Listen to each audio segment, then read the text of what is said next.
Day 5 in the search for Shaenita Pangelinan, investigators combing northern Guam for clues, but have had no luck. While her photo has circulated for days, Guam Police Tuesday describing Shaenita as standing 5 feet, weighing 110 pounds, with a light complexion, dark brown to black hair, a mole below her right eye and on her left cheek, and her hair is usually tied back and up. Police have not received any intel on what she may be wearing or the car she may be using to evade authorities. The manhunt comes as her brother and co-actor in the Jigo kidnapping and shooting, Jathan Tedtaotao, was back before Superior Court Magistrate Judge Jonathan Kwan.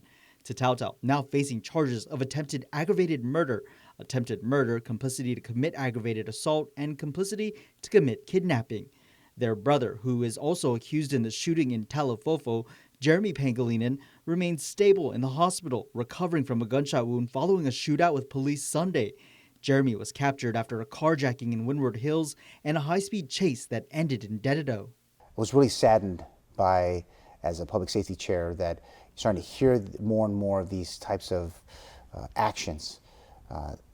Didn't realize it would come to my front doorstep. Public Safety Oversight Chair Senator Shaenita Pangelinan lives close by to where law enforcement spent hours searching over the weekend. He was at Saturday night mass when the alerts of an active shooter in the village started going off. Then as soon as we got out of mass, then the calls and the WhatsApps got a little bit more intense, saying you need to go shelter in place. Families rushing home from service to lock their doors and wait inside. It was a lot of anxiety, Nick, and I think for most of the villagers of Talo'fo'fo, I stay in As Lucas, I think all of As Lucas was on high alert, so this was not an uneasy weekend. A weekend that had 130 local and federal authorities involved in the manhunt.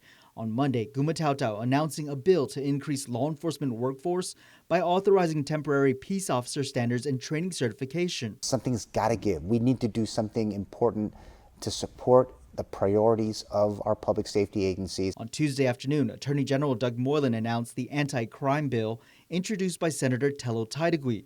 The measure would help GPD and law enforcers, the courts, and the AG's office timely dispose of daily magistrate complaints, among other drug enforcement efforts.